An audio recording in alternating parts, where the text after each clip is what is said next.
بیان کر کے اسلام کو غریبی کے گڑھے میں ڈھکیلنے کی کوشش نہیں کرے گا. کوئی یہ پہلو بیان کر کے اسلام کی غربت نہیں بتائے گا. سن لے, اسلام نہ کل غریب تھا, نہ آج غریب ہے, نہ صبح قیامت تک غریب ہوگا. اسلام وہ عمرائیت کا پیکر ہے کہ اس کی چوکھٹ سے جو خیرات پاتا ہے وہ اتنا بڑا امیر ہوتا ہے کہ وہ بھی اس خیرات سے پلتا ہے, اس کی اولاد اور نسلیں بھی اس خیرات سے پلا. حسنین غریب نہیں تھے. ہاں, الفقر و فقری کا نعرہ اس لیے تھا کہ ہم سب مصطفیٰ جان رحمت کی امت ہیں. ہم لوگوں میں کچھ امیر ہیں, کچھ غریب ہیں, کچھ میڈیم سسٹم پر گزارا کرتے ہیں. جو امیر ہیں وہ اپنی دولت پر, شہرت پر, پراپرٹی پر اترائیں تو وہ اتراتے رہ جائیں. مصطفیٰ جان رحمت اگر امیری اختیار فرما لیتے تو امیر تو اپنی امیری پر اتراتا, غریب کدھر جاتا, غریب کس کے یہاں جاتا. مصطفیٰ جان رحمت کو اللہ نے عالمین کے لیے رحمت بنا کر بھیجا, اور جب عالمین کے لیے رحمت تھے تو صرف امیروں کی عمرائیت قبول کر کے مصطفیٰ جان رحمت صلی اللہ علیہ وسلم بس نہیں کرنے والے تھے, بلکہ غریبی پر اپنے آپ کو فخر محسوس کرا کے غریبوں کو تسکین دے دیا اور کہا امیر تو اپنی عمرائیت پر اتراتا رہے گا, اے غریبوں تم فکر نہ کرنا, تمہارے نبی نے غربت اختیار کی ہے, بھوکا رہنا سیکھا ہے, تمہیں درس دینے کے لیے خود بھوکا رہا ہے, تمہیں سبق عطا کرنے کے لیے. جب دقتیں درپیش ہو تم بھوکے رہو, مجبوریاں دامنگیر ہو, دشواریاں تمہیں گھیر لیں, تو یہ سوچ کر صبر و شکر کرنا کہ تمہارا نبی دشواری پسند کر کے فخر پر فخر محسوس کرتا. بے شک سبحان اللہ. فرمائے یہ بات تھی, بقیہ کوئی دوسری بات نہیں تھی. اب جب غریب تسلی بخش ہو جائے گا, اطمینان پا جائے گا, اس کے بے چین چین کو چین مل جائے گا,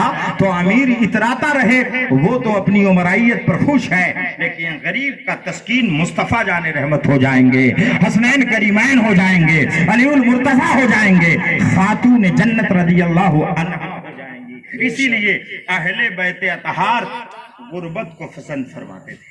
اندازہ کریں, ایک حدیث شریف میں نے پڑھی ہے, اس کی وضاحت کریں. آقا فرماتے الحسن والحسین سیدہ شباب اہل الجنہ. ترجمہ ہوتا ہے حسن و حسین جنتی نوجوانوں کے سردار ہیں. یہ بات بھی قابل غور ہے, اور غور کریں گے آپ تو سمجھ میں آئے گا کہ ہم جنت میں یہ جب بچے جائیں گے جو بچپنے میں انتقال کر گئے تو ان کا سردار کون ہوگا. جنت میں یہ بوڑھے جائیں گے جو بڑھاپے میں انتقال کر گئے تو ان کا سردار کون ہوگا. حدیث مصطفیٰ سے پتہ چل رہا ہے کہ آقا علیہ السلام نے فرمایا الحسن والحسین سیدہ شباب اہل جنہ.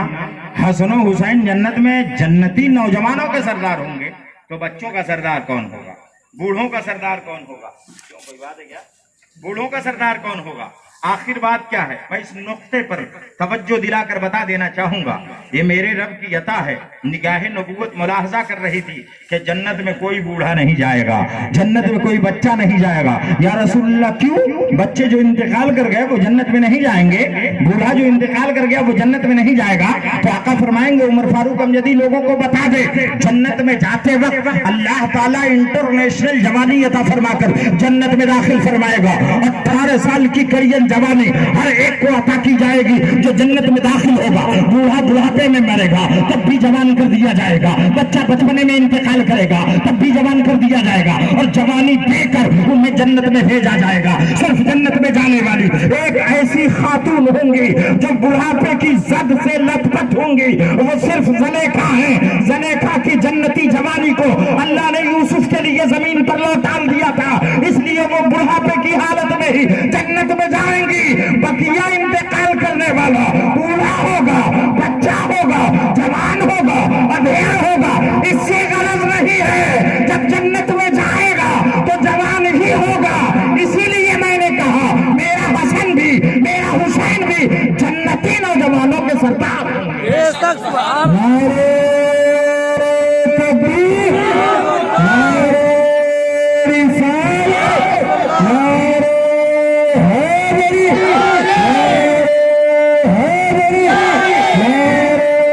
حسین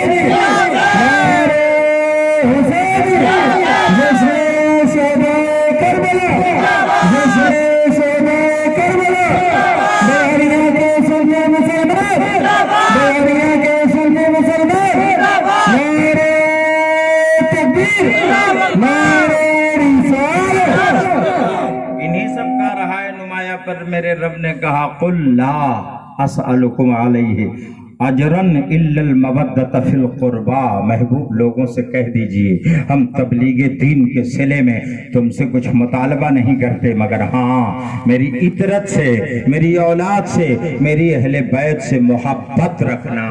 اب ایسی شخصیتیں محبت کے لائق نہیں ہوں گی تو کیا ہوگا؟ میرے آقا فرماتے ہیں حسین منی وانا من الحسین، حسین مجھ سے ہیں اور میں حسین سے ہوں۔ اس حدیث شریف کی عبارت پر بھی میں وضاحت کر کے نقطہ زن ہو جاؤں اور آپ کو کہوں کہ توجہ ذرا سا حاضر کر لیں۔ میرے آقا فرما رہے حسین منی، حسین مجھ سے ہیں، انا من الحسین، میں بھی حسین سے ہوں۔ یا رسول اللہ آپ سے حسین ہیں، آپ کی بیٹی کے بیٹے ہیں، آپ سے حسین ہیں، آپ کے داماد کے بیٹے ہیں، آپ سے حسین ہیں، آپ کے نواسے ہیں، اور حسین سے آپ ہیں، یہ مطلب سمجھ میں نہیں آتا، یہ بات سمجھ میں نہیں آتی۔ آپ سے حسین ہیں ایسا کیسے ہو سکتا ہے؟ میرے آقا آپ کی ذات ایسی ہے کہ آپ کی چوکھٹ کی خیرات ہر ایک کو ملتی ہے، ہر کوئی شرشار ہے، فیضیاب ہے۔ آپ کے دربار باوقار سے جو خیرات نچھاور کی جاتی ہے اسی لطف و کرم پر کائنات پل رہی ہے۔ آپ کہتے ہیں حسین مجھ سے ہے، یہ ٹکڑا سمجھ میں آ رہا ہے، فرما رہے حسین سے میں ہوں، یا رسول اللہ یہ سمجھ میں نہیں آ رہا ہے۔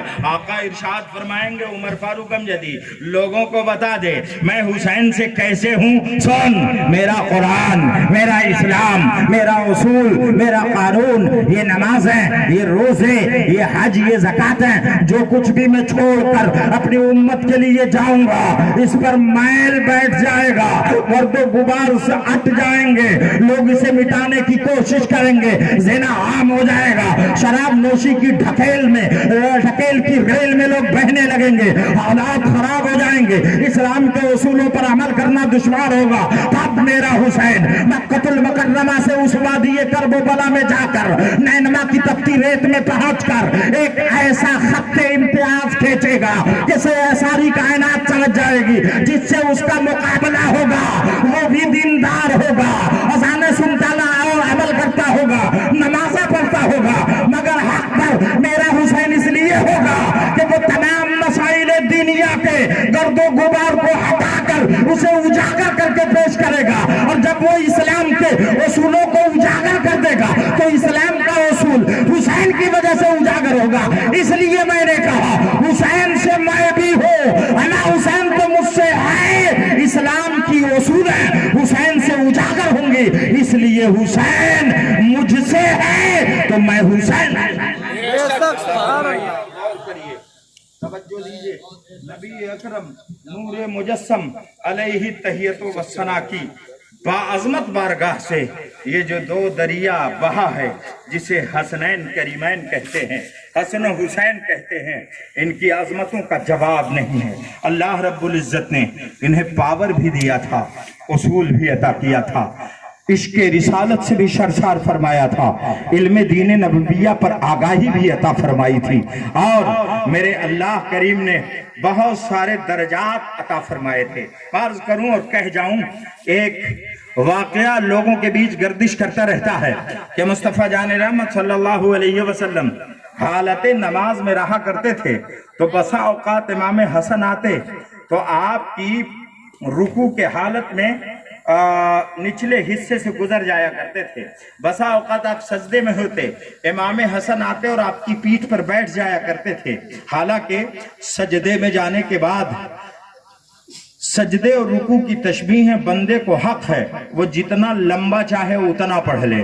کچھ لوگ سبحان ربی الاعلیٰ کو 3 بار پڑھ لیتے ہیں، کچھ لوگ 5 بار پڑھتے ہیں اور کچھ لوگ 7 بار پڑھتے ہیں، مگر مجھے اس زمانے میں کوئی ایسا تقوی شعار نظر نہیں آتا کہ وہ سبحان ربی الاعلیٰ کو 25 بار بھی سجدے میں پڑھتا ہو۔ وہ گھبرا جاتا ہے اتنا لمبا سجدہ کہاں سے کریں گے، اتنی بار ہم سبحان ربی الاعلیٰ کیسے پڑھیں گے۔